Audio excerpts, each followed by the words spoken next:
She danced on TikTok like any other teenage girl, carefree, natural, completely believable.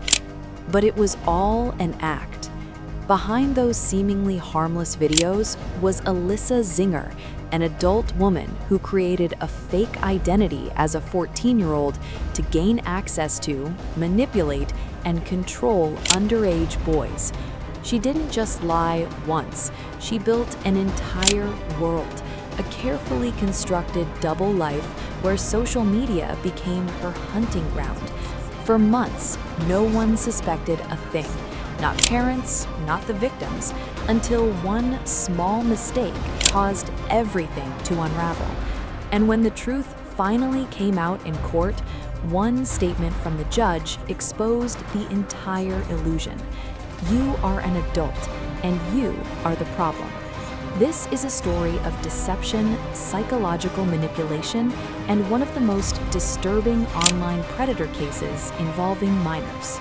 In early 2023, Alyssa Zinger began constructing a carefully crafted false identity, posing as a 14-year-old girl on TikTok. This was not a simple lie, but a deliberate and methodical process. She studied how teenagers communicated online, adopting their slang, tone, and texting habits. Beyond language, she observed their behavior, emotional reactions, and social dynamics, learning how they formed friendships and relationships. Every detail was designed to make her persona appear authentic and relatable, not only to potential victims, but also to their families. Her goal was complete believability, allowing her to blend seamlessly into teenage social circles without raising suspicion. This stage laid the foundation for everything that followed, demonstrating clear intent, planning, and psychological awareness rather than impulsive or reckless behavior. In the next phase, Alyssa Zinger shifted from building her false identity to actively targeting and manipulating victims. She initially identified potential targets on TikTok, then moved conversations to Snapchat, where disappearing messages made it harder to trace interactions. Presenting herself as a peer, she built trust and gradually developed what appeared to be genuine emotional or romantic relationships. What stands out is the level of consistency and scale.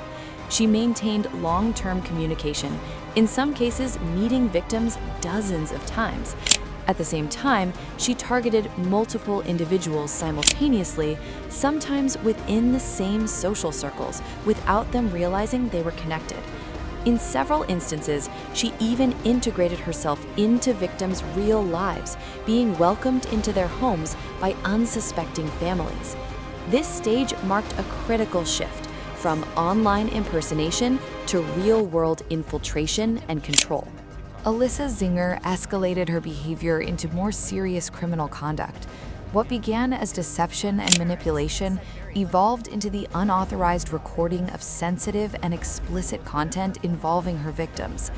These actions were not impulsive. Instead, she appeared to be deliberately building a private collection of illicit material over time. This pattern reveals a level of planning and intent that goes beyond opportunistic wrongdoing. Her behavior was systematic, repeated across different individuals, and carefully concealed. More importantly, it reflected a growing need for control and dominance within these relationships. By possessing and potentially using such material, she held power over her victims, reinforcing psychological manipulation. The situation reached a breaking point in October 2023, when one of the victims decided to end the relationship. For Alyssa Zinger, this loss of control triggered a drastic and revealing response. Instead of walking away, she escalated her actions into retaliation. Under the pretense of a casual visit, she gained access to the victim's personal device, searching for material she could use against him. Shortly after, private and sensitive content was distributed through Snapchat, exposing the victim to humiliation among peers. This moment marked a critical turning point in the case. What had previously been manipulation behind closed doors became a public act of harm. Her behavior demonstrated not only intent to control, but also a willingness to punish those who resisted. The calculated nature of this retaliation revealed a deeper level of exploitation and significantly intensified the legal consequences she would soon face. The case began to unravel when a female victim came forward and reported the situation to the police. This single report triggered a deeper investigation that quickly exposed the truth behind Alyssa Zinger. Authorities were unable to find any record of the supposed 14-year-old girl, confirming that the identity was entirely fabricated. Instead, they uncovered that Alyssa was an adult who had been deliberately posing as a minor. As investigators dug further, the scope of the case expanded significantly. It was no longer an isolated incident. They identified multiple victims and discovered that her actions had been ongoing for nearly a year. Even more concerning was the pattern.